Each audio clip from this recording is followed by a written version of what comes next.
စာရေးဆရာမင်းသိန်ခရဲ့ဝတ္ထုကိုလူငယ်စောဝင်းအမှတ်ဒီ61ကင်းမဲလမ်းမှမူပိုင်ထုတ်လို့ရန်အတွက်မောင်သဲကြည်မူဝင်ကဇာညွှန်းရေးသားကစာရေးဆရာဒါရိုက်တာမောင်နေမျိုးစီစဉ်တင်ဆက်လိုက်တဲ့စားပလင်းနှင်းမောင်နဲ့ပြင်စုပပသိန်းဒုတိယပိုင်း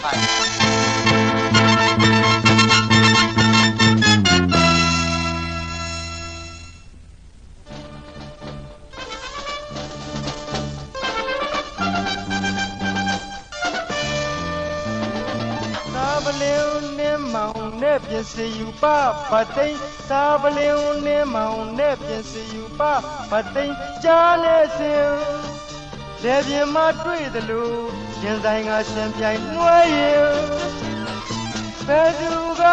အနိုင်ယူသာပလင်းဦးနှင်းမောင်ကမုတ်ဆိုးလိုလူရန်သူရဲ့ဒီကွင်းကိုထိမှန်အောင်အပိုင်ပြစ်တတ်သူပြင်စီယူပါဗသိန်းသူကလက်တမှုထိနာယုံကြည့်ရင်မုတ်ဆိုးနဲ့ရှင်ပြိုင်ရင်ဆိုင်ကဒီခံမြေလံပြင်းမဲ့တော်ဝဲလိုလူသူတို့နှုတ်ရင်ဆိုင်ရှင်ပြိုင်နဲ့ဒီပွဲဘယ်သူနိုင်မလဲဘယ်သူနိုင်မလဲနာရှင်တော်မူချစ်တော်တာရှင်များခင်ဗျာရုပ်ပြောင်းယူလွဲငါးခုခွဲတဲ့နေရာမှာသူမတူအောင်ရှားတဲ့ပြင်စီဥပပသိန်းဟာတောဝဲလူရဲရင်ပြီးမုတ်ဆိုးကောင်းတူလို့တောချောက်ပြီးမှတောကစားလေးရှိသူသားဖြစ်ပါတယ်။ဒါကြောင့်လည်းပဲပြင်စီဥပပသိန်းဟာဗမာပြည်ကစုံတော့ကျော်စားပလင်းနှင်းမောင်ကိုစိန်ခေါ်အသိပေးပြီးမှဖျားကူးစုတစ်ခုမှဓမြတိုက်ဖို့ကြိုးစားခဲ့ပြီးမဲ့စုံတော့ကျော်စားပလင်းနှင်းမောင်ရဲ့ရင့်ကျက်တဲ့အတွေးခေါ်နဲ့ပြီးပြီးကြီးဖန်စီပေးနိုင်ခဲ့မှုကြောင့်ပြင်စီဥပပသိန်းဟာဖန်စီမှုခံရပြီးထောင်နှန်းဆန်ခဲ့ရရှာပါတယ်။ဒါပေမဲ့ပြင်စီဥပပသိန်းဟာမူလကလူဆိုးလူမိုက်တယောက်တော့မဟုတ်ရှာပါဘူး။အလွန်ရိုးသားအေးစေးတဲ့ဗသိန်းလို့ခေါ်တဲ့တာမန်လူရိုးလူအေးတယောက်သာဖြစ်ပါတယ်။ရိုးသားတဲ့ဗသိန်းအေးစေးတဲ့ဗသိန်းကဘယ်သူတွေကလူဆိုးကြီးပြင်စီဥပပသိန်းဘဝကိုပို့ပေးခဲ့တယ်လဲ။အညိုးကြီးလာတဲ့ဗသိန်းဟာတာမန်လူတွေမစင်စားမိတဲ့မကြံစီသေးတဲ့လက်စားချေမှုကိုရဲရဲဝံ့ဝံ့လုပ်ခဲ့မိရမှာလက်စားချေခြင်းသည်ချိုမိန်သောအရာသာမဟုတ်ကြောင်းနောက်ဆုံးအဖြစ်ပေါ်လာမှာမို့ပြင်စီဥပပသိန်းရဲ့တနာပွဲကြည်ကွဲပွဲအံ့ဩပွဲရင်မောပွဲရင်နာပွဲဇက်လန်းကိုဆက်လက်နားတော်တာဆင်တော်မူကြပါခင်ဗျာ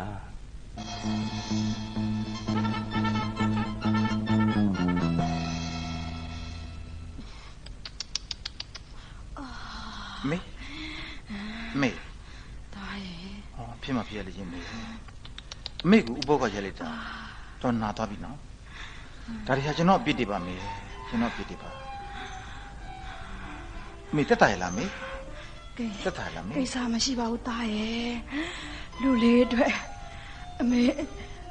အသေးခံရပါတယ်တာရဲ့မဟုတ်တာမေခံရပါတယ်လူလေးတကူလုံးလေရစရာမရှိအောင်မလားတာရဲ့ကိစ္စမရှိပါဘူးတန်ရရတဲ့အမေမရတော့အမေရင်ထဲမှာမချိပါဘူးသားရဲ့ကျွန်တော်တော့မှမစိုးရင်နဲ့မေကျွန်တော်ခံနေရှိပါတယ်ကျွန်တော်ခံနေရှိပါတယ်မေမအားကလည်းမရှိဘူးနော်ယောဂကလည်းဖြီးစည်းနေတဲ့အထက်မဲ့အခုလိုရိုက်ခံလိုက်ရတာကျွန်တော်ကြောင့်ပါမေကျွန်တော်ကြောင့်ဟောဒီကသားလူမကြီးကြောင့်ပါသားလူမကြီးကြောင့်အမေကုလို့ဖြစ်ရတာပါကျွန်တော်ကြောင့်အမေကုလို့ဖြစ်ရတာပါကျွန်တော်ခံနေရှိတယ်ဘာမှမပူနဲ့တာရဲ့အမေတရားနဲ့ဖြေနိုင်ပါတယ်လူလေးပြုသူအသေးဖြစ်သူအဟောင်းနဲ့ကွယ်အမေဖြေနိုင်ပါတယ်သားအမေဖြေနိုင်ပါတယ်ဟုတ်ကဲ့မတော်တဆအမေများတိမ်မသွားရင်မဟုတ်တာမေရလေငါသားလေးတယောက်တည်းဒီလူလောကကြီးထဲမှာအိုးမေဘာစကားတွေချုပ်ပြောနေတာလဲအမေမသိရဘူးအမေမသိရဘူးအမေကိုကျွန်တော်ပြုစုမယ်အမေယောဂကိုပျောက်အောင်ကျွန်တော်ပြုပေးမယ်အမေမသိရဘူးတာရဲ့အမေရောအခြေအနေကိုအမေနားလဲပါတယ်တာရဲ့တာအမေပြောခဲ့ခြင်းနဲ့ အမေပြောခဲ့ချင်ပါတယ်တားရဲ့သားနဲ့မြမြနဲ့ဘယ်တော့မှပတ်သက်ပါနဲ့တော့တားရဲ့ပြီးတော့မုံစားကိုတိုးစီချစ်စားကိုရှည်စေတဲ့တားဘယ်ရာမျိုးမဆိုအသိဉာဏ်နဲ့အမြဲဆင်ញင်ပါတားရဲ့ဟုတ်ကဲ့ပါမေစိတ်ချပါအမေစကားကိုသားနားထောင်ပါမယ်အေးခွဲတာရူမေဟေးအားရှိတော့အောင်လေဟောဒီဆွပုတ်တော့လည်းပါအောင်နော်ဆွပုတ်အေးကျက်သားနဲ့လောက်ထားတာကောင်းတယ်မေအားရှိမယ်သူတောင်းပူနွေးလေးမေမတောက်အောင်ခုနကပဲလေဒီဘုံပါလေတမီနွေးကြတယ်ပူနွေးလေးကက်ထရပါတယ်ငါအမေအားရှိပါတယ်မလီလောက်လည်းမဟုတ်ပါဘူးလားကလာမင်းထထတောက်အောင်လားအေးငါသားလေးအမေကိုပြုစုရတဲ့အကျိုးကြောင့်ကိုစိတ်နှပြကျမ်းမာချမ်းသာပါစေလို့အမေဆုတောင်းပါတယ်သားရဲ့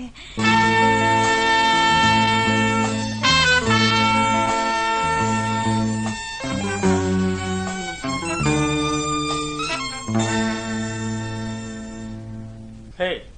မန်နေဂျာအောင်မေခင်ဗျာတထင်းမင်းအေးဘာသိန်းဆိုတဲ့အကောင်နက်ဖန်ကစားပြီးအလုတ်ထုတ်ပြစ်လိုက်ဟိဟာဟုတ်ကဲ့တထင်းမင်းအိုးဖေဘာလဲသမီးဖေကိုဘသိန်းကိုအလုတ်ထုတ်မပြစ်ပါနဲ့ဖေရဲ့ဟာဘာဖြစ်လို့တော့ဟာကိုဘသိန်းကိုဖေအလုတ်ထုတ်ပြစ်ရင်သူတို့သားမိငတ်ပြီးတေးရပါလိမ့်မယ်အဲ့ဒါငါနဲ့ဘာဆိုင်တော့သမီးတောင်းမှမရစီဖေရဲ့နော်မဖြစ်ဘူးသမီးမဖြစ်ဘူးဒီကောင်မျက်နှာကိုဖေကြည့်လို့ကိုမရဘူးသမီးဒီကောင်ကိုအလုတ်ထုတ်ပြစ်တာဟာအကောင်းဆုံးပဲဖေတို့အတွက်အကောင်းဆုံးအလုပ်ပဲဒါအိုးကိုဘသိန်းဟာဖေတို့တကယ်ပဲလေးစားပါတယ်ဖေဘာပြောတယ်သမီးကသူ့ကိုခိုးဖို့ပြောတာတော့ဟမ်ဖေတို့ရဲ့မျက်နှာကိုထောက်ပြီးသမီးပြောစကားကိုသူညင်းပယ်ခဲ့တယ်ဖေဘာသူ့ကိုအလုတ်ထုတ်မပြစ်ပါနဲ့ဖေရဲ့ဖေမကြိုက်ရင်လေသမီးကိုသာကြိုက်တယ်လို့ဆုံးမပါဖေရဲ့နော်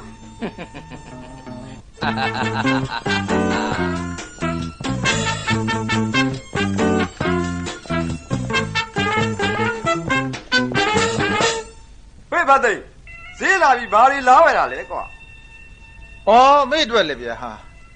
တရားရည်စင်းနန္ဒပြူနဲ့ပြားရည်လာဝယ်တာပါဆေးဖော်ဖို့ပါဗျာအေးကွာမင်းရဲ့အမေအချင်းနေကြည့်ရတာငါတော့အားမရဘူးကွာအခုတော့အချင်းနေကောင်းရဲ့လားကွာဒီလိုပဲဗျာကျွန်တော်လည်းမေ့ကြည့်ရတာသိပြီးအားမရလာပါဘူးဒါပေမဲ့စိတ်မကောင်းဖြစ်ပြီးပိုဆိုးမှဆိုလို့ဒီအမေရှိမှတော့ဟာလေးပါလေးစောင်းနေရတာပေါ့ဗျာအေးကွာမင်းတို့သားမိကြည့်ရတာလဲဒုက္ခပါပဲကွာဟုတ်ဗျာမြပါလားမြဆေးလာဝေးတာလားဟာပင်သွားလိုက်တာမြရဲ့နေမကောင်းရင်လားနော်နေကောင်းရင်လားဘာပြောတယ်ဟမ်ဒီမှာဖတ်သိန်းနင့်လူကောင်းလားများငါ့ကိုမိမကိုမှန်းသလားကဲကဲမြကိုဘာတင်ကိုဘာရိုက်တယ်မြနေပါဦးမြနေပါဦးကိုဘာတင်စကားပြောပြစေဦးနေစမ်းမအောင်ခဏနေစမ်းမအောင်ကိုဘာတင်ပြောတဲ့စကားကိုနားထောင်သွားပါဦးမြ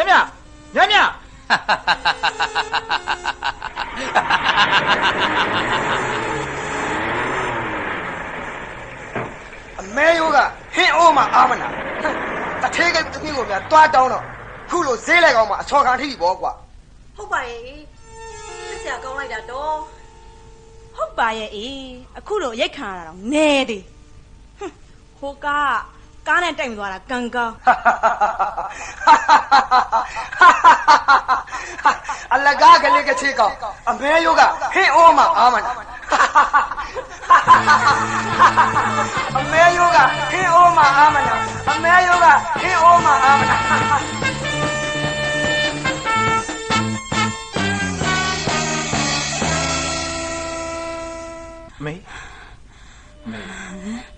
မေတာလူလေးအမေတက်တာတယ်နော်ကျွန်တော်ဆေးဆရာကြီးကိုပင့်လာတယ်သူမကြခင်လာလိမ့်မယ်အမေမနေရတော့ပါဘူးတာရဲ့အမေကိုအမေကို အမေသိပါတယ်တားရဲ့ မင်းမသိရပါဘူးမသိရပါဘူးမဟုတ်တာဘာဖြစ်လို့လဲဘာလို့သိရမှာလဲမင်းရဲ့ တားလူလေးအမေမရှိတော့တဲ့အခါငါတား ခင်ဗျာ လူလောကကြီးထဲမှာတယောက်တည်းမျက်နှာငယ်ရှားတော့မယ်မျက်နှာင ဟုတ် ယ် တာမ ရှား င်း တော့ ရဲ့အမေကလည်းဗျာအမေမသိရပါဘူးအတင်းထားစမ်းပါမင်းရဲ့အတင်းထားစမ်းပါ တားလေးတားလူလေး ဗျာအမေ တားကိုဟိုနေ့ကညမြကဆေးလေကောင်မှာပါရိုက်သွားတယ်ဆို ဘယ်လိုပြောလဲမဟုတ်ပါဘူးမင်းရဲ့မဟုတ်တာဒီအမေကိုပဲသူပြောတယ်လေဟမ်မင်းရဲ့သူများတွေပြောတဲ့စကားကိုမယုံကြည်စမ်းပါနဲ့အမေဖာတာလေအမေချမ်းသာတယ်လို့နေစမ်းပါနော်အမေအမေတိတ်ပြီးစကားတွေမပြောနဲ့တော့နော်မောနေလိမ့်မယ်နော် ပြောပြရစီတားရဲ့ မောနေမှာစိုးလို့ပါ ပြောပြရစီနောက်ဆိုအမေနဲ့တားစကားတော့ပြောရမှာမဟုတ်တော့ပါ ဩမဟုတ်တာအမေကလည်း တားရဲ့ ဘာလဲမေဘာလဲ အမေနောက်ဆုံးပြောချင်တာလေအမေအားရအောင်ပြောပြရစီ ဘာပြောချင်လို့လဲမေ တား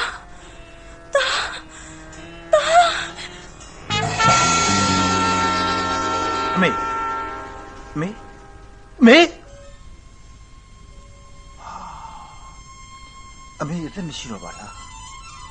ငါအမေအသက်မရှိတော့ပါလားဩအမေတာကိုတိတ်ချစ်တိတ်တောင်းစင်ကြည့်တယ်အမေအခုတော့အမေတာပါရိုက်ခံရတဲ့သတင်းစိုးကြီးနဲ့အမေအသေးမဖြောင်းမနဲ့တည်သွားပြီအမေစကားတွေကိုလေတာနားထောင်မယ်အမေစကားတွေအများကြီးပြောခြင်းနဲ့ဆိုမေစကားအများကြီးပြောခြင်းနဲ့ဆိုစကားအများကြီးပြောခြင်းနဲ့ဆို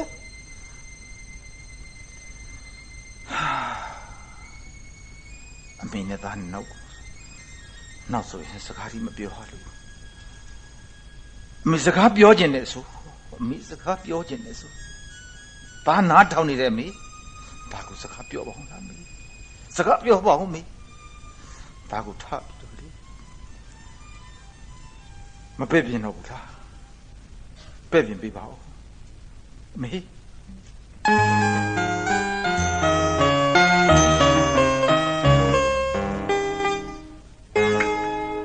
သားကိုချစ်တဲ့ဇောနဲ့ဒုက္ခဖွေရှာဝိရဏခံစားရာကလောကကြီးမှာခုတော့ဆုံးခွာခံတရားကငါအမညာတာအချင်းလဲဆုံးမေလဲဆုံးမခဲ့တခါငါဘဝတီချမ်းလာရွာဘဝမောင်နေရောင်လဲစမ်းတော့ဖြီလဲမဖြီကသတင်းစားရခင်ဗျာသတင်းစားရခင်ဗျာဘာဆရာမဆရာလိလာဆရာတွေပြည့်စုံတဲ့သတင်းစားနှစ်ပြားတစ်ပတ်ကိုမနှမျောသမ်းပါနဲ့ခင်ဗျာသတင်းဦးသတင်းတူတွေကိုတပွေးတစ်ပိုက်ကြီးရလိုက်မယ်သတင်းစားတွေပါခင်ဗျာကြောက်ဟေ့ကောင်ပါသိဟေ့ကောင်ပါသိ ဟာကြော်ကြည့်ပါလားဘယ်တော့မှနေကလာတာလဲကွာ ဟာငါဘယ်တော့မှလာတာဆိုတော့တဲ့မင်းအခုစတတိဥဘောကရဲ့တစ်ဆက်မှာအလုံးမလုပ်တော့ဘူးလားဟမ် ငါအလုတ်ထုတ်ခံလိုက်ရပြီတကယ်ချင်း ဒါနဲ့မင်းအမေရော ငါအလုတ်ထုတ်ခံရခင်ငါအမေဆုံးသွားတယ် ဖြစ်မှဖြစ်ရလေပါသိန်းဟာ ဒါနဲ့မင်းရန်ကုန်ကိုအလဲလာတာလားမင်းဘယ်တော့ပြန်မလဲ ကိစ္စလေးတစ်ခုရှိလို့ကွာအခုသင်္ဘောဆင်းတော့မလို့ဒါနဲ့မင်းအရင်မှာပဲမလား အေး ဟမ်နောက်တစ်ခေါက်လာရင်မင်းစီကိုငါလာခဲ့ဦးမယ် လာလီ အေးအခုတော့သင်္ဘောမမီမှာဆိုလို့ငါသွားလိုက်ဦးမယ်ဟေ့ အေးကွာကဲသွားတော့သတင်းစားတွေခင်ဗျာသတင်းစားတွေသတင်းဦးသတင်းတူတွေအစုံပါတဲ့သတင်းစားတွေ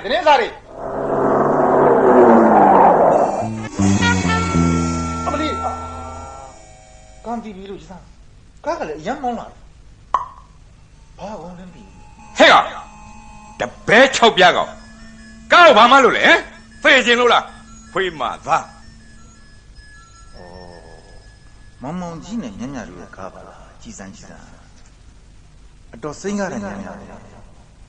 အားကိုကြည့်ပေါ်တယ်မရပါလားသူမျက်နှာကိုတစ်ဖက်လွှဲထားတယ်ကြာမာပဲဒီသူ့ကိုငါစကားသွားပြောမှာ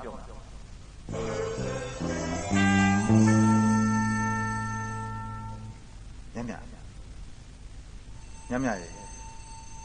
ကပတ်သိမ်းမှာဘာအဖြစ်ရှိလို့လောက်တောင်မှခါခါတီးပြီးမုန်းသွားတာလေပြောစမ်းမအောင်ဖြီးစမ်းမအောင်ညမြဘာဖြစ်လို့မျက်နှာကိုတစ်ဖက်ကိုလှည့်ပြီးထားရတာတော့ဒီဘက်လေစမ်းမအောင်ဟဲ့ကောင်တဘဲ6ပြားကောင်ငါမိမကိုဘာလာပြောနေလားဟဲ့မင်းနဲ့တူသလားတန်သလားကွာဟဲ့ကောင်ဟဲ့ငါမေးနေတာဖြေစမ်းမဟဲ့ကောင်မင်းခုချက်ချင်းထွက်သွားလားဒီမဲ့တထေးမင်းဘာလဲကျုပ်ကတော့တပည့်6ပြားကောင်ပါပဲဟုတ်တယ်လေဘာဖြစ်လဲဒါပေမဲ့တထေးသားကြီးကိုပြောလိုက်အောင်မယ်ခင်ဗျာအာမလူဘာဝကိုလူကသိပ်ပြီးတော့ကအဖို့တန်တဲ့လူပေါ့လေဟုတ်လားဟုတ်တယ်ဘာဖြစ်လဲဘလောက်အဖို့တန်တဲ့ဆိုတာကိုကျုပ်ကြည့်မယ်လေဘတ်သိမ့်နဲ့နားလဲအာဘတ်သိမ့်နဲ့ကျုပ်နာမယ်ဘာဖြစ်လဲအဲ့ဒါဒီနေ့ကစပြီးဘတ်သိမ့်မယိုးသားတော့ဘူးဟေးဒီမဲ့မယိုးသားတဲ့ကောင်းလေးလူဘာဝတဲ့ခစ်မယ်ငါလည်းယိုးသားဖို့မလိုတော့ဘူးယိုးသားဖို့လည်းမကြိုးစားတော့ဘူးဟေးမင်းရဲ့စီစဉ်ဥစ္စာအလုံးငါရဲ့စီစဉ်ဥစ္စာတွေဖြစ်ရစေမယ်မင်းမှတ်ထားပါ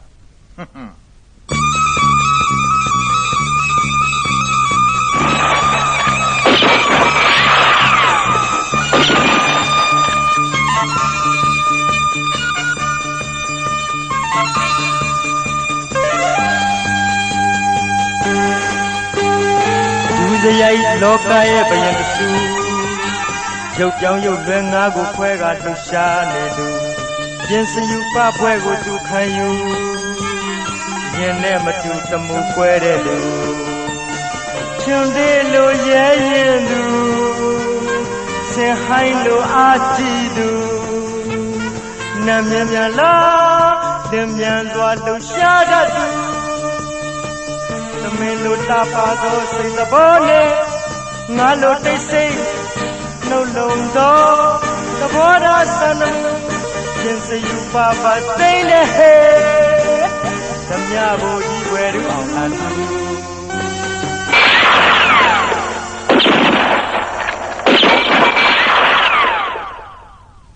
ကိုပါသိဘာတော့ကွာခမ ्या ကတော့ဒီနယ်တလွားမှာလူတိုင်းဖိမ့်မိန်တုံအောင်ကြောက်နေရတယ်ဓမြဘုံကြီးဖြစ်လူပြောများနေပြီဗျ။လူတွေအားလုံးကခမ ्या ကိုရုပ်၅မျိုးဖြစ်နိုင်လို့ပြင်စယူပါဗသိန်းလို့အမည်ပေးထားကြ။ကျုပ်ကိုရုပ်၅မျိုးဖြစ်နိုင်လို့ပြင်စယူပါဗသိန်းလို့အမည်ပေးထားတော့ကတော့သူကကြိုက်ပါလေ။ဒါပေမဲ့ဒီလောက်သိမ့်ဖြစ်လှတဲ့ရုပ်ဖြစ်နိုင်တဲ့ရည်ချင်းမျိုးနဲ့တော့ကျုပ်ကိုပြင်စယူပါဗသိန်းလို့နာမည်မခန့်နိုင်ဘူးခင်ဗျ။ဒါဖြင့်ဘလို့ရေချင်းမျိုးနဲ့ပြင်စဥပပတ်သိန်းဆိုတဲ့အမည်ကိုခံကျင်တာလေပြောစမ်းပါငါကိုခွဲလူစိုးကြီးဒါမှမဟုတ်ရင်ပြင်စဥပဆိုတဲ့အရေးချင်းကိုခေါ်ဝသမုတ်အပ်တဲ့အကောင်မယ်အယုတ်၅မျိုးပါတဲ့နံပါတ်1ချင်းသိနံပါတ်1ချင်းသိဟာအမတမရဲရင်နဲ့ရဲရင်ချင်းအရေးချင်းကိုစောင့်တယ်နော်ဟုတ်ပြီနံပါတ်2ဆင်ဟာအင်အားကြီးခြင်းအရေးချင်းကိုဆောင်းတယ်။ဩအညှို့လဲအမှန်ကြီးပါတယ်။ပြီးတော့ကြန့်ခိုင်တယ်။နံပါတ်3မြင်း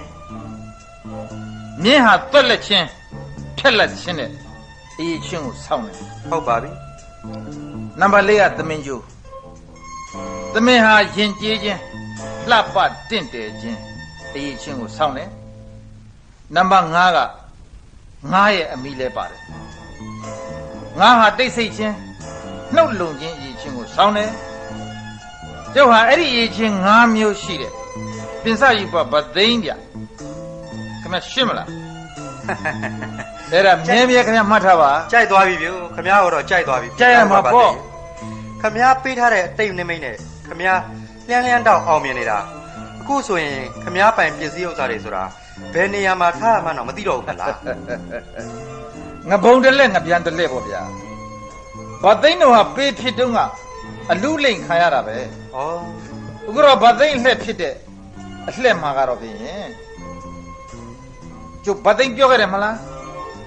ဗသိန်းဟာဆင်းလို့အရေးချင်းမျိုးလည်းရှိတယ်ဆိုတာလी ဟုတ်ပါတယ်ပြောခဲ့ပါမလား အင်းအားကြီးတယ်ပြီးတော့ညှို့လည်းကြီးတယ်ဒါမဲ့ ဗျာ ကျုပ်တောင်းတစ်ခုပြမယ်ခင်ဗျာ ဟုတ်ကဲ့ဘာများလဲပြင်စားယူပါတဲ့ ကျုပ်အကွက်ချထားတဲ့အတိုင်းပေါ့လေ ဟုတ် လူတယောက်ကိုပြန်ပေးဆွဲပြီးတော့ကကျုပ်စီကိုခေါ်လာခဲ့ရမယ်အဲ့ဒီလူရဲ့နာမည်က ဘာတူလဲ မောင်မောင်ကြီး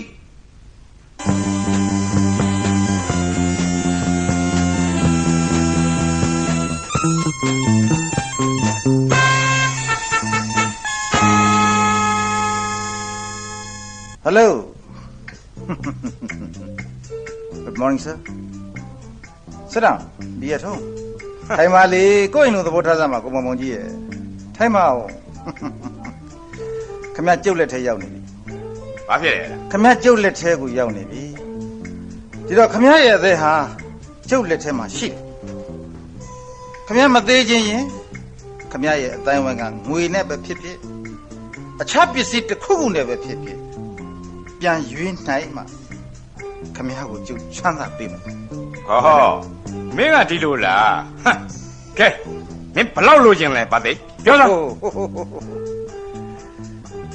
ဒီလိုဗတ်သိန်းလို့မခေါ်နဲ့လေကျုပ်ဟာအရင်တုန်းကခမတို့သိတဲ့ဗတ်သိန်းမဟုတ်ဘူးခမစိတ်ဓာတ်ရောနာမည်ရောပြောင်းနေတဲ့ပြင်စယူပါဗတ်သိန်းဖြစ်နေပါပြီခမဒီတော့ကကျုပ်ရဲ့နာမည်ဗတ်သိန်းကိုခမခေါ်တာနဲ့ခမရင်ထဲကိုကြီးစံတောင်းဝင်သွားမယ်ဆိုတာခမမှတ်ထားပါနော်နောက်ကိုကျုပ်ကိုပြင်စီယူပါဗတ်သိန်းလို့ခေါ်ကဲခေါ်ကြည့်စမ်းကမ ပြင်စီဥပဗသိန်း ပြန်ခေါ်ပါဦး ပြင်စီဥပဗသိန်း ဒီလိုမှပေါ့အခုနစကားကိုကျုပ်ကပြန်ဆက်ရအောင်မယ် ပြောစမ်းပါ ကျုပ်ကိုဘလောက်လိုချင်တယ်လဲလို့ခင်ဗျကျွန်တော်မေးတယ်နော် ဟုတ်တယ် ခင်ဗျမေးတယ်အဲ့ဒီကိစ္စကိုကျုပ်မပြောချင်ဘူးဘာဖြစ်လို့မပြောချင်တယ်လို့ဆိုရင်ငွေဘလောက်နဲ့ရွေးရမယ်ဆိုတာတော့ခင်ဗျကိုခင်ဗျဆုံးဖြတ်ပေါ့ဗျာကျုပ်ကဈေးမဖြတ်ချင်ပါဘူး ဒီမှာပြင်စီဥပဗသိန်းစိတ်တော့မတောင်းပါနဲ့ဗျာကျွန်တော်မိဘတွေလည်းစီးပွားရေးအခြေအနေကျနေကြပါတယ် ဗျာ ဒီတော့နည်းနည်းပါးပါကျင့်တတ်ပါလို့ကျုပ်တောင်းမှညင်ပါတယ်ဗျာ ခိုးမောင်မောင်ကြီး ခင်ဗျာ ခိုးမောင်မောင်ကြီး ပြောပါ ခင်ဗျကတပည့်6ဖျားကောင်မှမဟုတ်တာပဲကျုပ်တို့တပည့်6ဖျားကောင်ဆိုရင်တော့တပည့်6ဖျားနဲ့ပြန်ယူရရင်တော့ဟုတ်တာပေါ့လေခင်ဗျကသိပ်ပြီးတော့ကအဖို့တန်တယ်မလားဒီတော့ခင်ဗျရဲ့တန်ဖိုးနဲ့ကန့်ညီတဲ့ဥစ္စာကိုကျုပ်ကတောင်းရလိမ့်မယ် ဘာများလဲဗျာ စိန်တပြီ ဗျာစိန်တပြီဟုတ်လား ဟုတ်တယ်စိန်တပြီတောင်းရမှခင်ဗျအသက်ကိုကျုပ်ပြန်ပေးနိုင်မယ်အဲ့ဒီကြောင့်လို့လေကျုပ်ကစာရေးပြီးတော့ခင်ဗျမိဘတွေစီကိုကျုပ်ပို့လိုက်မယ်ကျင်းတယ်မလားကိုလူပြောစမ်းပါဦး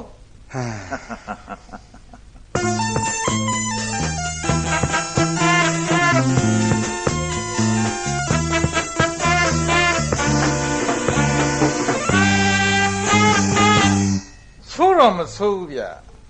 ခင်ဗျမိဘတွေကခင်ဗျကိုတော့ချစ်ရှာတာပဲအဲ့ဒီခင်ဗျကလည်းတပည့်6ပြားကောင်မှမဟုတ်တာဆိုတော့က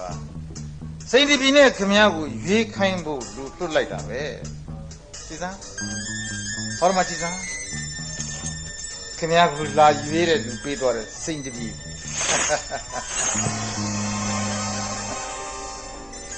ကဲစိန်เจ้าကိုကောင်းကောင်းနားလဲတယ်ဘာဘူးကြီးဟိုးပိုက်ပါတယ်ခင်ဗျကိုကျုပ်တို့ဖမ်းလာတာဘာဘူးကြီးကိုဘာမှမလုပ်ဘူးအန်ဒီရမပေးပါဘူးဟောဒီကကျုပ်စိန်နေရောင်းမလို့စိန်နေကိုစစ်မစစ်ဘာဘူးကြီးဖာတာဘာဘူးကြီးပြီးစစ်ဆေးသမ်းဟောဘယ်လိုလားဝန်တော်လိုက်တာဓမြဘူးကြီးရဲ့ကဲဘာဘူးကြီးပါတယ်စိန်ကိုစစ်ဆေးပါစိန်မစစ်ရင်ငွေမချေနဲ့ဟာကောင်းပါပြီစိန်စစ်ရင်ငွေချေပါစိန်ကစစ်ရတဲ့နဲ့မစစ်ဘူးလို့လိန်ညာပြောရင်တော့ဟောဒီမှာတွေ့တယ်ဟောဒီ मार खाएगा के सैनिक को सिची भी रखे बाबूजी ना सैनिक को दे चाचा चली अम्मा टाइम जो बामे सही चाबा सा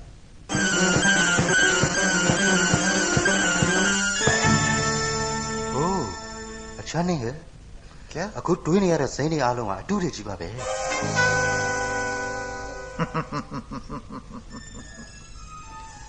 पिंसी ऊपर बातें को चलो नपाउट बहुत जाए लुपे याम ले कोलू मामा जी खम्या खम्या मी बारी है लुपाउ का मसूम लुक खम्या खम्या से तेरे को टू भी लाइट लुपा बेला टीलो सु चुक को तत मार जा दला मचाओ पाने ली मचाओ पाने मता बाबू टीवी में मता माबा टीवी मचाओ का ता माबा जो को डोलू मया बू सोरे जाऊं रो फिर खम्या मी बारी जी तियाओ अचाउं चा खाइन लया उमा पो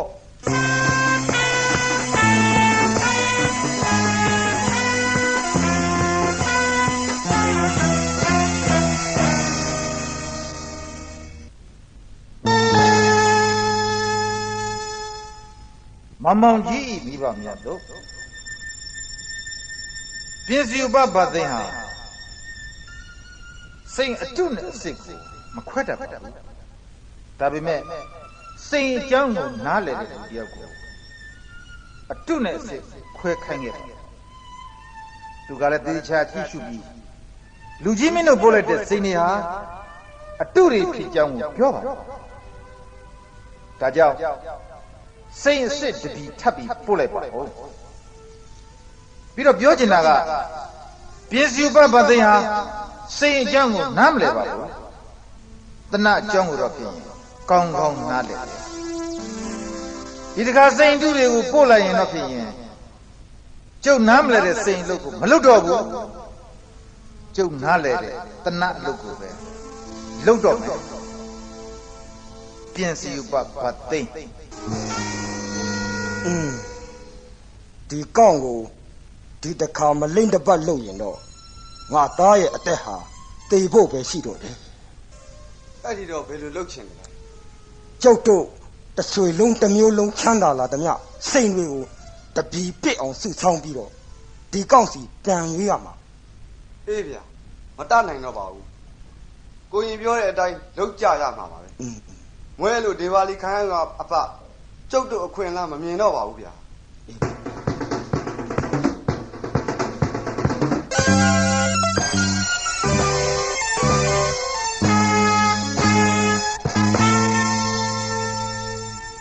မောင်မောင်ကြီးကိုစိန်တပီနဲ့ရွေးဖို့လာတယ်ဟုတ်ရဲကောင်းပြီစိန်ပေးမဲ့ကောင်းဒီကိုလှမ်းခဲ့လှုပ်ရှားလှုပ်ရင်အသေးပဲ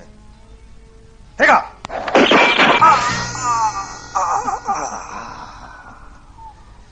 ပြင်စီဘတ်ပတ်တင်ကိုဒီလိုစမ်းလို့ပဲရမလဲနားလဲကြလားအလုံးမင်းတို့အလောင်းကိုမင်းတို့ကောက်ပြီးပြန်သွားရလိမ့်မယ်နော်နားလဲသလားငါပြောတာဟေးချုပ်နားလဲသလားချုပ်တို့နားလဲပါပြီမောင်မောင်ကြီးကိုပြန်လွတ်လိုက်ပါခင်ဗျားလူချင်တဲ့စိတ်အစ်စ်တပီချုပ်လာပေးမယ်ကောင်းပြီဂတိမတည်ရင်တော့အားလုံးသိဖို့သာပြင်တာစိန်တပီပေးမဲ့ကောင်ရှေ့ကိုလှမ်းခဲ့ဟောဒီမှာစိန်တပီ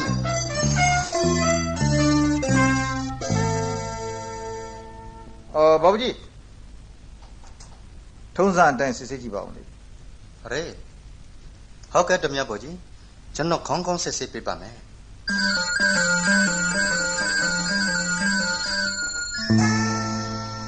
ရဲဒါโอเคပဲအားလုံးစိမ့်စစ်တပြည့်မှန်းပါတယ်ठीक है ठीक all right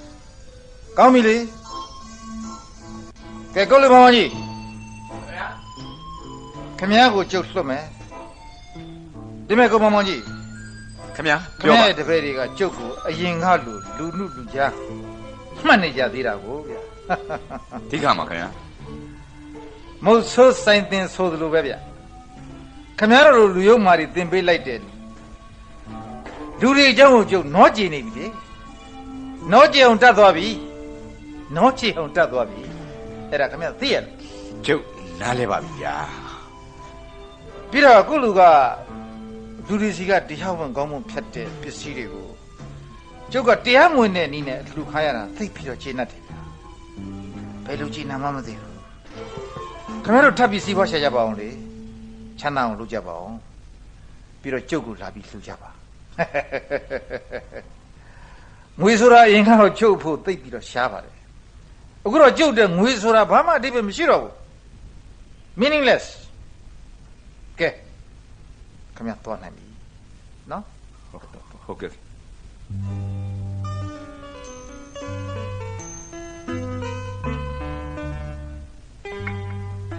ရွှေဟောင်းလွင့်ကြည်ဒီမနွေဝဲအိုးတွန်ကျူလွမ်းမွယ်ထူပန်းပရောက်တို့ဖူးပွင့်ဝေးစီလူဟောင်းတော့ပြောင်းခဲ့ပေါ်မုတ်တုံရသည်ဖားဩဇံညံ့ညံ့စီစီလေယာတခွင်ထွင်ရင်ငင်မို့လုပ်ငန်းစလေးပြီမိုးပြီးတော့ဆောင်းမဟောင်းနိုင်တဲ့နိယာမအလီလီခြားရပမာအနာထထပြောင်းခဲ့ပြီအဟောင်းတို့သည်အဝေးအတိမ်မှကြံရစ်လေပြီလောကသစ္စာခံဆလံစလီဟာကိုပတ်သိန်းခမရထောင်ကလွတ်လာပြီလားဗျဩဘလူများလဲလို့အေးဗျာဓမြမုတ်တစ်ခုနဲ့ထောင်ထဲကိုငားနေသွားပြီးအလေရောက်သွားတယ်လေခမရအတွက်တော့ဘ ഹു တုတတစ်ခုတိုးတာပဲပေါ့ဗျာဒီပေါ့လေဒါပေမဲ့ခမရမတရားတဲ့နည်းနဲ့ရှာဖွေစုဆောင်းထားတဲ့ခမရရဲ့ဒနာဥစ္စာတွေကတော့ခမရ10သက်စားလို့ကုန်မှာမဟုတ်တော့ပါဘူးဗျာနော်ဒါနဲ့နေပါအောင်ခမရအခုမိမရနေပြီမရသေးပါဘူးကျုပ်တစ်သက်မှယူဖို့တဲ့လုံးဝစိတ်မကူပါဘူးခင်ဗျာဘာလဲဗျာခမရမြကိုမေ့ပြောက်လို့မရသေးလို့နဲ့တူတယ်ခမရနဲ့ကြုံတော့စကားဆက်မိလို့ပြောအောင်မယ်ဘာများလဲဗျာခမရမောင်မောင်ကြီးကိုပြန်ပြီးဆွဲပြီးနှိပ်စက်လိုက်တဲ့တန်နဲ့သူတို့တဆွေလုံးတစ်မျိုးလုံးမွဲသွားကြတာပဲဗျာဟုတ်လားအခုသူတို့တိတ်ပြီးချို့တယ်နေကြတယ်မောင်မောင်ကြီးကဆန်ဆက်တစ်လုံးမှာစရေးဝင်လုပ်တယ်ဗျပြီးတော့ရွှေတော်ဘုရားခြေတော်ရင်းကဇရက်တစ်ချောင်းမှာမိခိုးနေကြတယ်ဟုတ်ပြီနောက်ပြီးသူတို့မှသမီးလေးတစ်ယောက်လည်းထွန်းကားနေပြီဗျဗျာသမီးလေးတစ်ယောက်ထွန်းကားနေပြီဟုတ်လားဟုတ်တယ်ဗျမြလည်းတိတ်တနာဖို့ကောင်းပါတယ်ဗျာလူရုပ်ကိုမပေါ်တော့ဘူးမြနဲ့မမွန်ကြီးတို့မှသမီးလေးတစ်ယောက်ထွန်းကားနေပြီဆိုပါလားငါလုပ်ရမယ့်လက်စားချေခြင်းအလုပ်ဆုံးငါမတိုင်ဘူးဆိုတာငါမြဲမှတ်ထားရမယ်မမုံကြီးဟာမင်းပြောခဲ့တဲ့တပည့်ချုပ်ပြားကောင်ရဲ့အညို့ဟာတန်တရားမဆုံးသမျှမင်းအပေါ်မှာတည်ရှိနေမယ်ဆိုတာမင်းမြဲမှတ်ထားလိုက်စမ်းပါ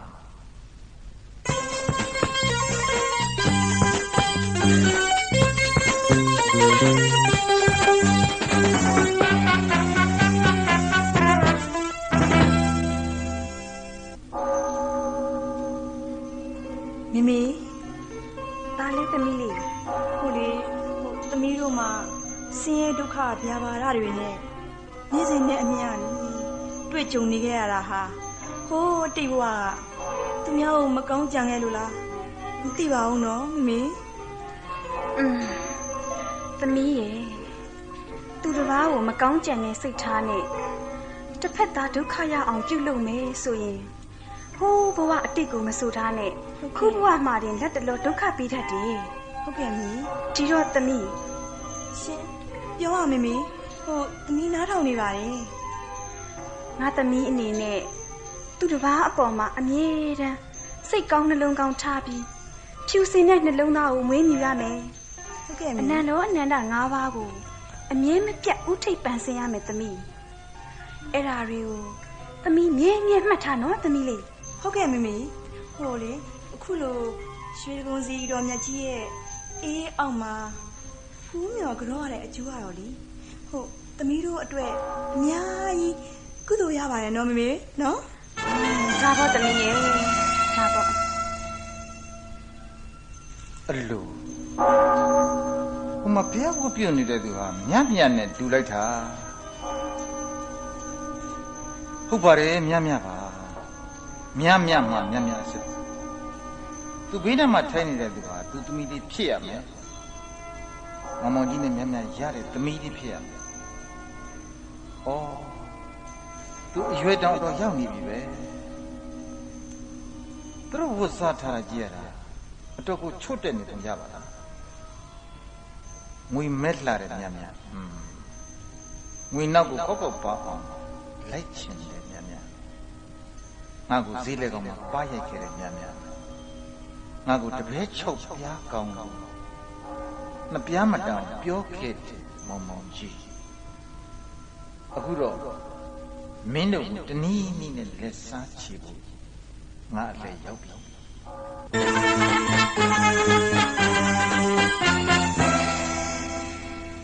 တနာကြပါခင်ဗျာတနာကြပါကိုကြီးတို့မာကြီးတို့ပေးမကမ်းမစားမဲ့သူတယောက်ပါ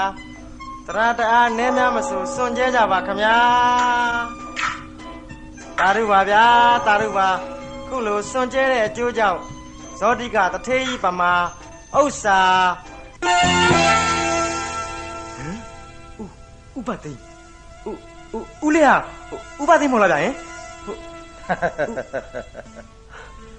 ဟုတ်ပါကွာဘာလာရဟုတ်ပါဟုတ်ဝင်တာဗျာငါနဲ့နော်မင်းနဲ့ထောင်ထဲမှာတွေ့ခဲ့တယ်ဘာသိမှာဟုတ်ကဲ့မင်းကအလစ်သုံးမှုနဲ့ထောင်ထဲကိုရောက်လာတယ်ဟုတ်ကဲ့အစကလေးကလက်ချောတင်းအောင်မလှုပ်ချင်တဲ့ကောင်ဟမ်အခုထောင်ကလွတ်လာတော့လေ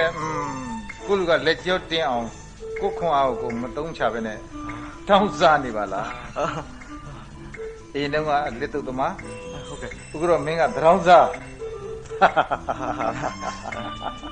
တေးလေးဟန်ကြပါလားကွာရောဟေးဦးလေးရလဲဗျာပြောရအောင်ဘလို့နည်းနဲ့ပတ်စံရပတ်စံရဖို့အဓိကမဟုတ်လားဗျာတက်တာတာနဲ့ပတ်စံရတဲ့နီးသိနေမှတော့ဘာလို့ပင်မခံတော့မှာလဲဗျာဟုတ်ပြီမြန်းမြန်းနေတဲ့မောင်မောင်ကြီးတို့ကိုလက်စားချဖို့အကွက်တော်မိဒီကောင်းကိုငါသားဖြစ်နေမွေးစားပြီးတော့ရွှေစိမ်းကြောက်တံပရမအပြည့်စုံနဲ့သူတို့သမီးနဲ့ပေးစားလိုက်ရရင်ပြီးတော့ဦးလေးဘာတွေစဉ်းစားနေတာလဲဗျလုပ်ပါအောင်ဗျာငွေလေးနည်းနည်းပါးပါတော့စွန့်ကြဲခဲ့ပါအောင်ဗျာရပါတယ်ကွာဟေးဒီမဟင်းကောင်ဒါမှဖတ်လားခင်ဗျာမင်းကိုမင်းတထေးသားဖြစ်နေခံယူပြီးတော့အင်မတန်မှချောအင်မတန်မှလှတဲ့မင်းကလေးတယောက်နဲ့လက်မထပ်ချင်ဘူးလားခင်ဗျာဦးလေးဘယ်လိုပြောလိုက်တယ်ဗျမင်းတထေးသားဖြစ်နေမိန်းမလှလေးတယောက်ကိုမယူချင်ဘူးလားလို့ငါမင်းကိုမင်းနေတာဦးလေးရလေဗျာနောက်ဆံပြီးကြံပါနောက်နေပြန်ပြီခက်တော်တာပဲဘယ်လိုပြောလိုက်တာလဲဦးလေးဟာဦးလေးပြောသလိုဖြစ်ချင်တာဗောဗျာအေးကောင်းပြီဒါဖြင့်မင်းကိုငါသားဖြစ်နေမွေးစားမယ်ကွာဗျာဒီကောင်ခင်ဗျာဗျာမနေနဲ့ဒါပေမဲ့မင်းဟာမင်းကိုမင်းတော့တောင်းစားအဖြစ်တော့ခံယူထားရလိမ့်မယ်ဟုတ်ကဲ့ဒါပေမဲ့ငွေရှိတဲ့တောင်းစားပေါ့ကွာဟုတ်ကဲ့ခင်ဗျာပြီးတော့ငါပြောတဲ့အစီအစဉ်တိုင်းမင်းတသွေးမတိမ်လောက်ရလိမ့်မယ်ဘယ်နဲ့ဟုတ်ဘာဖြစ်ဗျာကျွန်တော်လုပ်မယ်ဗျာတောင်းစားမကလို့အနုဝဲဖြစ်ပလေစီစိန်နဲ့နေရရင်ပြီးရောဗျာအေးဒါပေမဲ့ငါနဲ့လိုက်ခဲ့ဟုတ်ကဲ့ဦးလေးလာ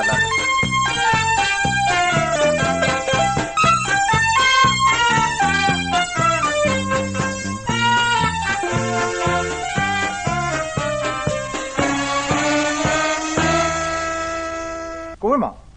ဟာကိုပါသိလာဗျာဘာများအကြောင်းလူရှိလို့လဲဗျာ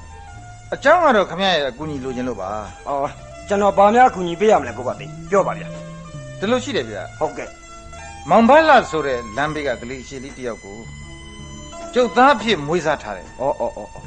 အဲ့ဒီမောင်ဘလာနဲ့မောင်မောင်ကြီးနဲ့မြမြတို့ရဲ့သမီးလေးကိုပေးစားခြင်းတယ်ကျွန်တော်ဗျာခမရတို့ကမောင်ဘလာရဲ့မိဘတွေဟန်ဆောင်ပြီးတော့ကမောင်ဘလာအတွက်မိမတောင်းပေးဖို့ပဲအဲ့ဒါဟာကိုပါသိရကြည့်လေလောက်ပါအောင်ဗျာဖြစ်ပါမှာဖြစ်ပါတယ်ဘာလို့မဖြစ်ရမှာလဲဘာလဲကိုဝင်းမ ကျုပ်ကမကူညီနိုင်ဘူးလား မဟုတ်ပါဘူးဗျာမဟုတ်ပါဘူး ခင်ဗျားတို့အကျိုးမရုပ်စေရပါဘူးဗျာမရုပ်စေရပါဘူးရောက်ပရမဒေါ်လာဇငွေ3000ဟုတ်ကဲ့ကိစ္စပြီးမြောက်တဲ့အခါမှာထပ်ပြီးကျွန်တော်ပေးဦးမယ်ဟုတ်ကဲ့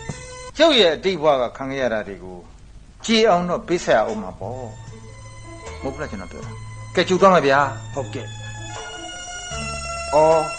ကိုပါသိန်းတော်တော်လဲအညိုးကြီးတယ်လူပါလား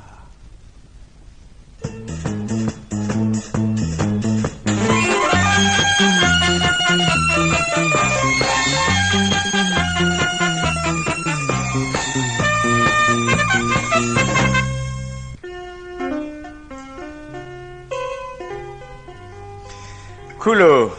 ကျုပ်တို့သမီးလေးတင်းနောက်တင်းနဲ့ဖြစ်သွားတာဝင်းသာလှတယ်ဗျာဟုတ်ကဲ့ကျုပ်တို့မှလည်းဒီသမီးလေးနောင်ရေးပဲစိတ်အေးရတယ်ဆိုရင်သေဖြောင်းလာပါပြီဗျာကျုပ်တို့မလဲကျုပ်တို့သားလေးမောင်ပါလှကိုအခုလိုရေမွန်နဲ့ကိုမောင်ကြီးနဲ့မမြတို့ရဲ့သမီးလေးအုံမာမြနဲ့လက်ဆက်ခွင့်ရတာဝမ်းသာလှပါဗျာ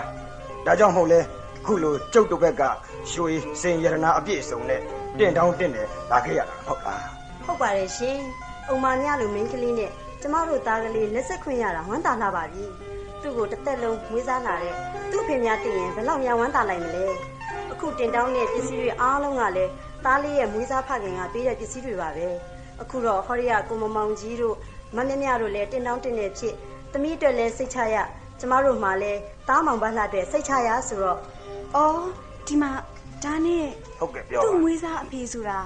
အခုမင်္ဂလာဆောင်မလာဘူးလားဟင်။အိုးဘယ်နေလိမ့်မလဲဗျာ။လာပါလိမ့်မယ်။သူလာခဲ့မယ်လို့ကျုပ်တို့ကမှားထားပါတယ်။ဟောမှာပြောရင်းဆိုရင်ကားဝင်လာပြီ။အခုကားနဲ့ရောက်လာတာမောင်ဘလာရဲ့မွေးစားဖေပါပဲရှင်။ကိုဘာသိအခုမောင်ဘလာနဲ့မောင်အုံမတို့ရဲ့မင်္ဂလာပွဲကိုကြားရောက်လာတဲ့မင်္ဂလာအပြည့်သားပေါင်းတို့ခင်ဗျာကျွန်တော်ပြောစရာလေးတစ်ခုရှိလို့ဒီမင်္ဂလာပွဲကိုကြောက်လာခြင်းဖြစ်ပါတယ်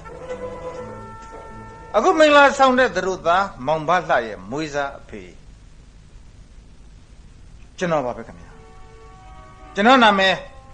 ဗတ်သိမ့်ပါပဲပြင်စီဘဗတ်သိမ့်လို့လူသိများခဲ့တဲ့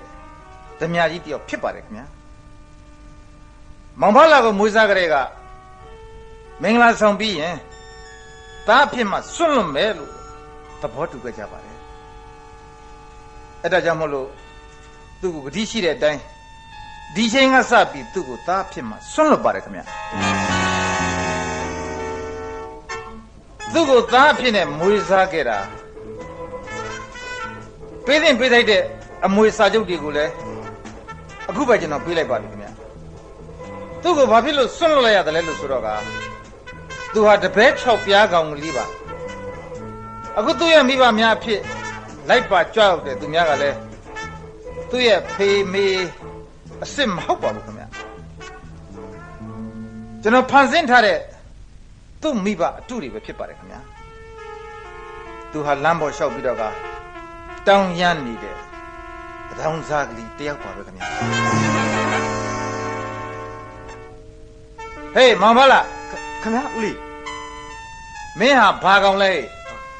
ကျွန်တော်ကလမ်းပေါ်မှာတောင်းစားနေတဲ့တောင်းစားပါခင်ဗျာဒါဖြင့်မင်းအခုယူတဲ့အုံမမြတ်ဟာဘာဖြစ်သွားလဲကျွန်တော်တောင်းစားရဲ့မရပါခင်ဗျာဒါဖြင့်အခုမင်းရဲ့ရောက်ခမမောင်ကြီးနဲ့မြကရောသူတို့ကလည်းကျွန်တော်တောင်းစားရဲ့ရောက်ခမတွေပါခင်ဗျာရှိတော့လေအိုးသမီးလေးရှင်းလို့မူးလဲသွားပြီလောက်ကြပါအောင်သမီးလေးမူးလဲသွားပြီလောက်ကြပါအောင်ကဲကျုပ်ပြန်မယ်တပည့်6ပြားသရောင်းစားရောက်ခမကြီးတွေကျုပ်ကိုပြန်ခွင့်ပြုပါအောင်ခင်ဗျာ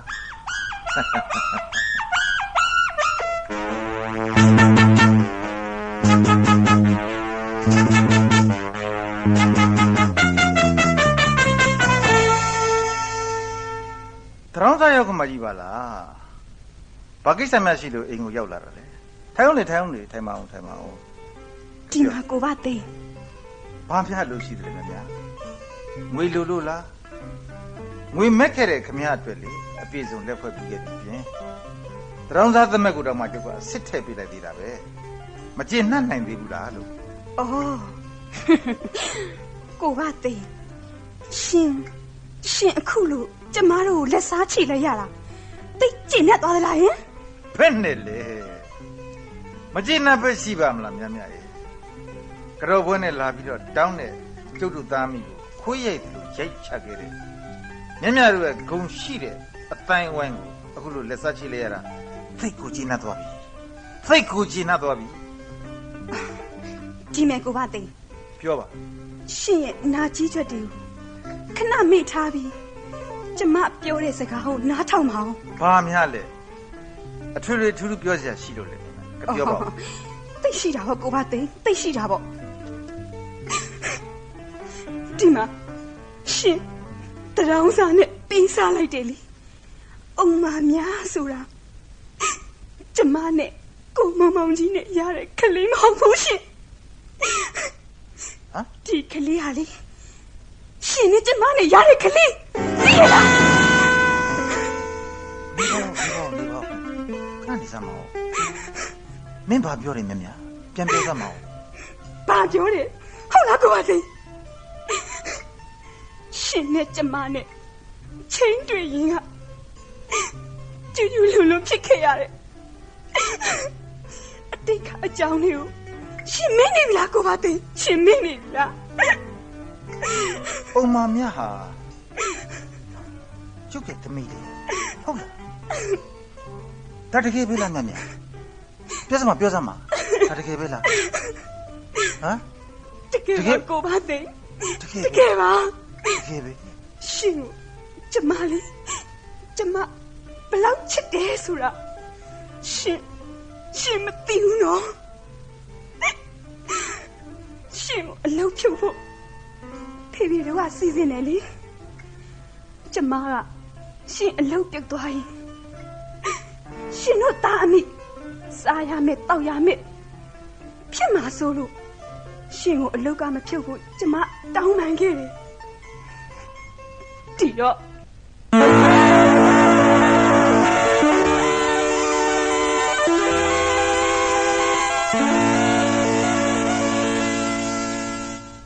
ကောင်းပြီဒီလိုဆိုရင်ဒီကောင်ကိုဖေဖေအလုံးမထုတ်တော့ဘူးဒါပေမဲ့ဒီကောင်နဲ့သမီးလုံးဝအဆက်အသွယ်မလုပ်ရဘူးဘယ်နဲ့လဲသမီး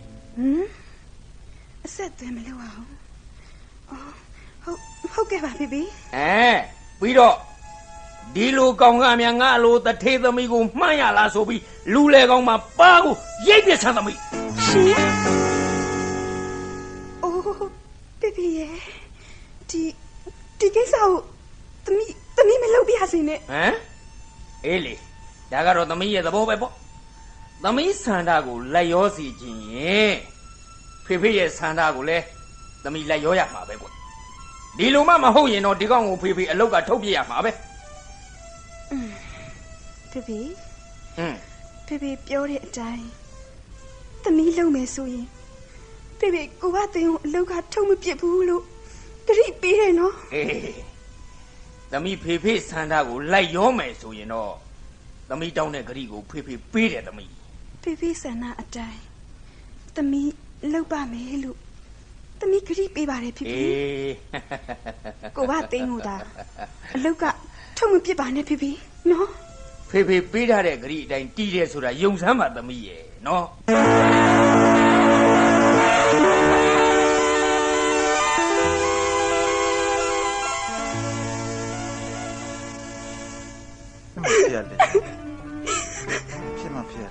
အဲ့ဒီအချိန်နဲ့ကရှင်နေရတဲ့အခုကျမရဲ့သမီးလေးအုံမများဟာကျမရှင်ထဲမှာရှိနေခဲ့ပြီရှင်ရှိနေခဲ့ပြီမငိုပါနဲ့ညရဲ့မငိုပါနဲ့ကွာဖြစ်မှာဖြစ်ရလေညရဲ့ဖြစ်မှာကျုပ်ကိုစော်ကားခဲ့တဲ့လူတွေကိုသူကတော့ပိုင်ပြီဆိုပြီးတော့ကလက်စားချိလိုက်တာအခုတော့သူတို့ကိုမထိပဲနဲ့ကျုပ်ကိုပြန်ပြီးတော့ကထိနေပါပေါ့လားလောကကြီးဟာပြင်စုပဘတ်သိန်းကိုအသာစီးရနေအောင်လှည့်မပေးတော့ဘူးလားညာဟမ် ဖြစ်မှာဖြစ်ရတယ်ရှင်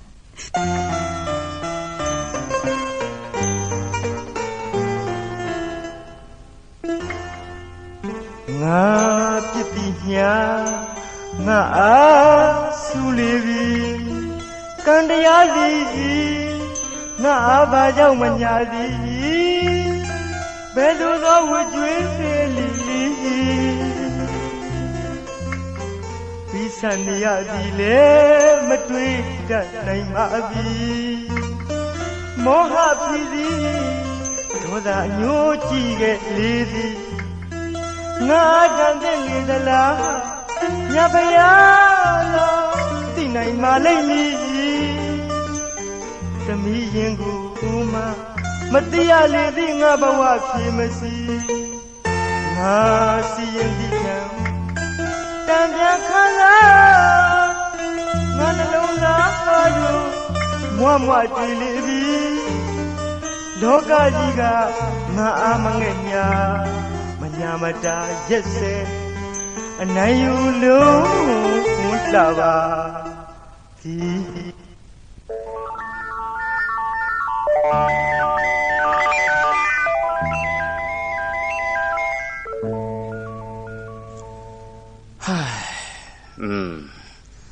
လောကကြီးဟာပြင်စီဥပဗတ်သိန်းကိုအသာစီးရအောင်အလှဲ့မပေးခဲ့တာတော့အမှန်ပဲကိုအောင်သိန်းအမှန်ပဲဗျအေးဗျာလူစိုးလူမိုက်မဖြစ်ချင်ပဲနဲ့ဖြစ်ခဲ့ရတဲ့ပြင်စီဥပဗတ်သိန်းဟာတနာစရာတော့သိကောင်းတာပဲနော်ကိုနေမောင်ဟုတ်တယ် IP ဟုတ်တယ်အဲ့ဒီလိုနဲ့ပြင်စီဥပဗတ်သိန်းဟာအားလုံးကိုအရှက်ကြီးစွာနဲ့ကြောခိုင်းပြီးနိုင်ငံသားကိုထွက်သွားခဲ့တာပဲကိုအောင်သိန်းရဲ့အခုတစ်ခေါက်ပြောင်းဝင်လာပြန်တော့လဲကျုပ်တို့ကိုအခုလိုဒုက္ခပေးတော့တာပဲ IP ဒီလူဟာတနာစရာကောင်းတယ်လို့ကြောက်စရာလဲအမှန်တမ်းကောင်းတဲ့လူဗျဟုတ်တယ်ဗျာအေးလေဘယ်လိုကြောက်စရာကောင်းတဲ့ဘလောက်အန္တရာယ်ပေးတတ်တဲ့လူမျိုးဖြစ်ဖြစ်တရားဥပဒေကပေးတဲ့အပြစ်ဒဏ်ကိုသူကျူးလွန်ခဲ့တဲ့ပြစ်မှုနဲ့အညီအမျှခံစားရမှာပဲ IP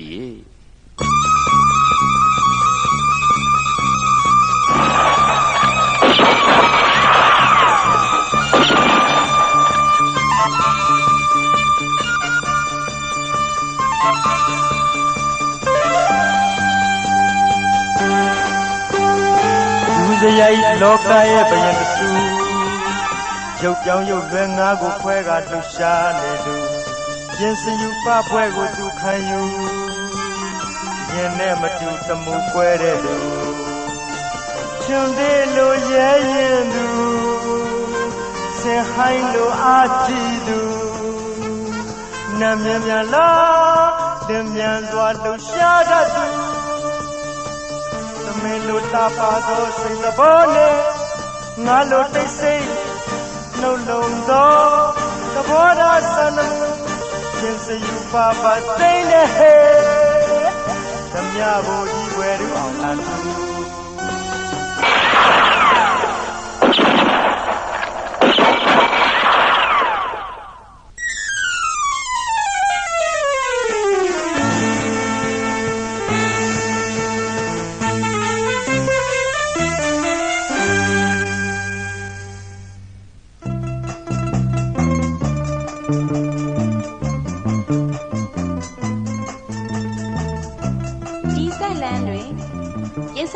ပသိန်းအဖြစ်